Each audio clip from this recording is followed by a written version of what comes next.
We all do the best. Satu dalam komit dalam satu untuk Indonesia. Kembali bersama saya dengan Edi Siregar, kita akan membahas mengenai filosofi, fokus, dan fungsi manajemen sumber daya manusia. Manajemen dari bahasa Inggris manage, to manage, yang berarti mengatur, mengelola, dan mengendalikan. Manajemen adalah suatu ilmu dan seni dalam proses perencanaan, pengorganisasian, dan pelaksanaan atau pergerakan pengawasan yang dilakukan organisasi atau kelompok dengan sumber daya yang ada untuk mencapai sasaran atau target secara efisien dan efektif.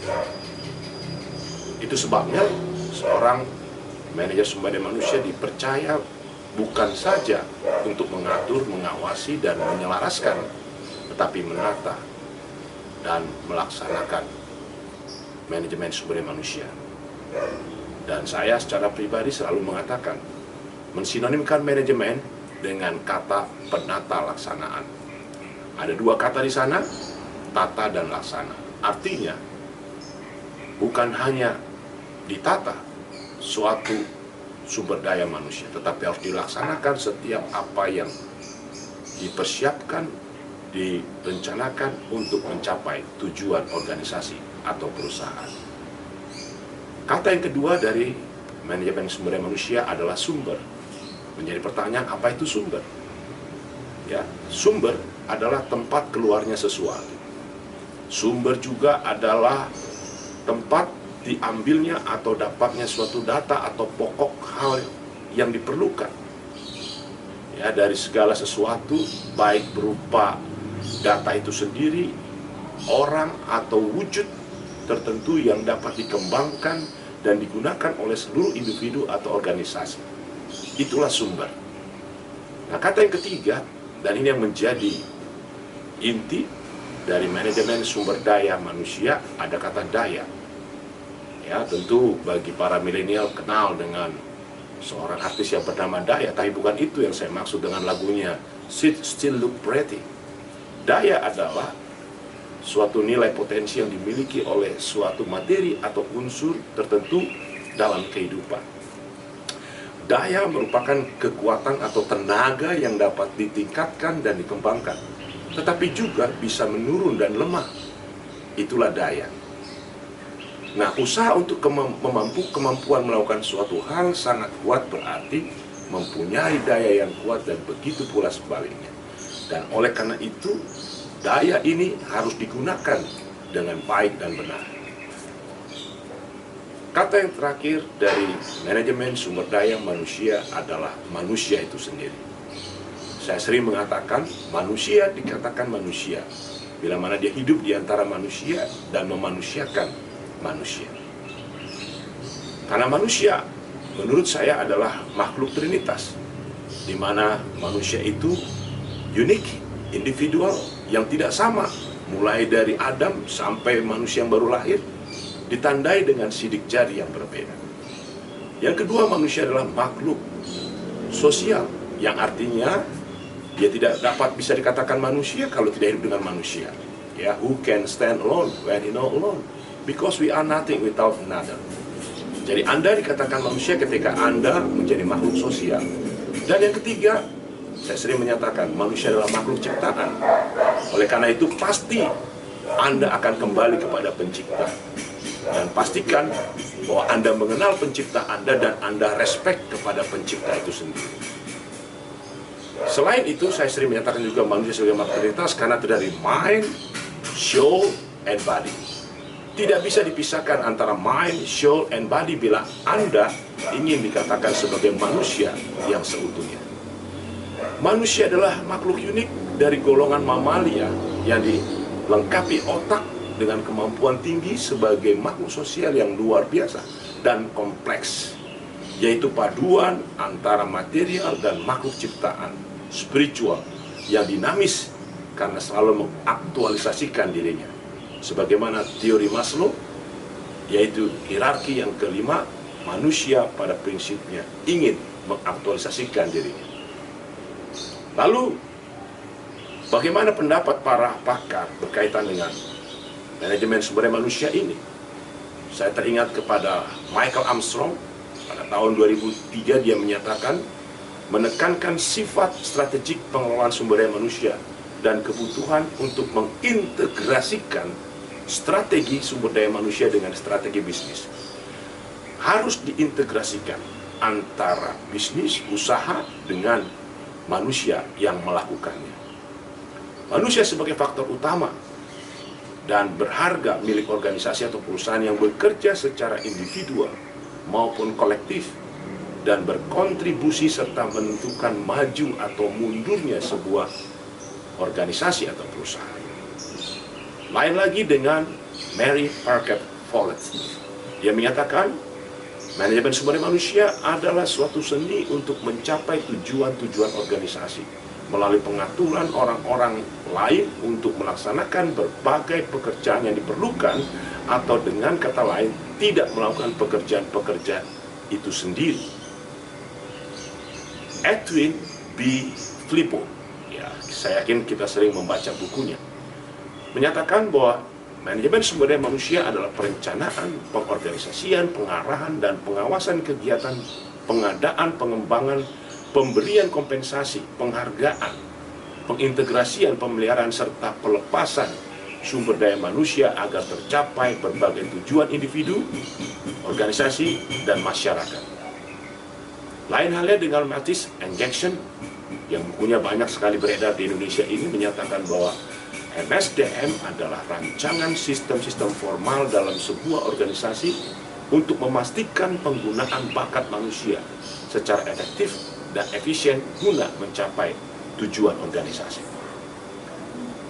Dengan Fisher, ya, pada tahun 1993, pada bukunya halaman kelima, dia menyatakan human resource management involve all management decision and practice that directly affect or influence the people or human resource who work for the organization.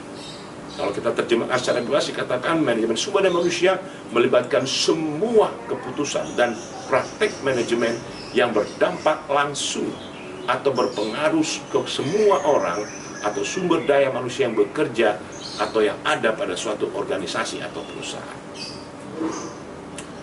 Yang tidak kalah penting, yang bukunya menjadi pegangan banyak di kampus-kampus, jadi buku pegangan wajib, Gary Dessler.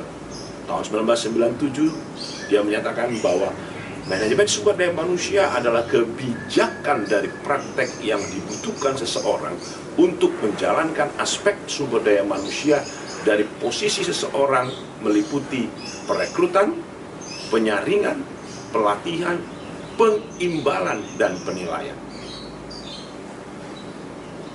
Tidak kalah penting, ini perlu dipahami, ya, Mullins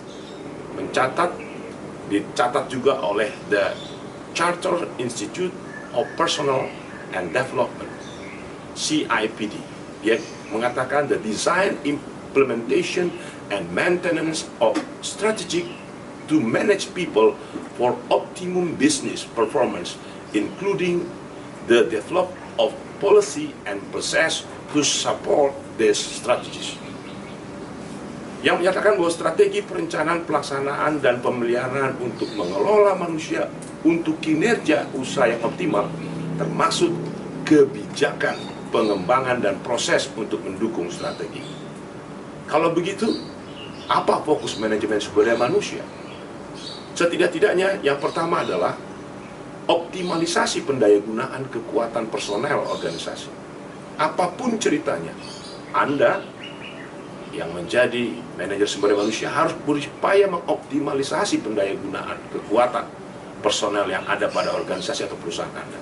Yang kedua, pencarian atau akuisisi, pengembangan, pemeliharaan, pengintegrasian, dan pendayagunaan dari sumber daya manusia yang ada.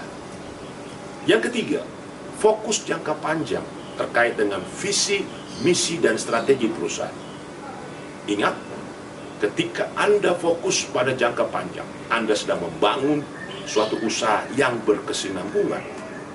Yang keempat, fokus dari MSDM adalah menangani konflik lebih bersifat pencegahan melalui pengembangan dan penerapan manajemen konflik yang tepat, bersifat proaktif, mengantisipasi masalah yang mungkin timbul, dan mengambil tindakan pencegahan yang dianggap perlu.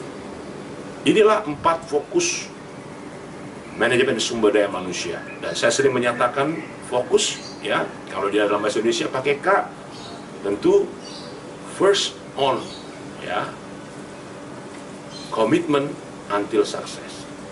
Tapi kalau dalam bahasa Inggris dia pakai C. Oleh karena itu, Anda harus fokus kepada komit dari bidang Anda selaku manajer sumber daya manusia. Yang terakhir dari pertemuan kita saat ini, bicara tentang fungsi. Secara fungsi terbagi dalam 2 bagian besar. Yang pertama adalah fungsi manajerial, yang kita sering kenal dengan POAC atau Planning, Organizing, Acting, and Controlling, atau juga PODC, ya, Planning, Organizing, Directing, and Controlling. Bagian yang kedua, fungsi adalah fungsi operasional. Jadi selain ada fungsi manajerial, ada fungsi operasional. Saya akan sedikit lebih lama di sini. Fungsi operasional yang pertama adalah pengadaan karyawan, yang kita sering sebut rekrutmen. Kita akan bicara nanti khusus untuk ini dalam satu pertemuan. Yang kedua, kita bicara tentang pengembangan, develop. How to develop your human resource. Yang ketiga, tentu kompensasi. Ya, kita juga nanti bicara khusus tentang kompensasi ini. Yang keempat, pengintegrasian, ya, integration for the all people and system in your company. Yang kelima adalah pemeliharaan, maintenance. Ya, Anda akan melihat di mana ada pemeliharaan, maka di sana berarti ada manajemen yang baik dan benar. Yang keenam, tentu ini yang membedakan dengan teori yang lama, yaitu personalia. Kita akan membahas fungsi operasional, yaitu pemutusan hubungan kerja atau separation, yang justru ini menjadi sebuah hal yang menarik untuk kita bahas pada pertemuan-pertemuan yang akan datang. Pada hari ini, dari penjelasan sekian banyak yang ingin saya intinya untuk bagian pertama ini, dan dapat kita simpulkan bahwa manajemen sumber daya manusia adalah suatu ilmu dan seni penata laksanaan hubungan peranan sumber daya yang terdiri dari perencanaan, pengorganisasian, pengendalian, pengadaan, pelatihan, pengembangan, dan kompensasi karyawan untuk mencapai tujuan organisasi atau perusahaan secara efektif dan efisien. Satu dalam komit dalam satu untuk Indonesia. We all do the best. The best for yourself, the best for your family, the best for your campus, the best for your nation, and especially the best for your country.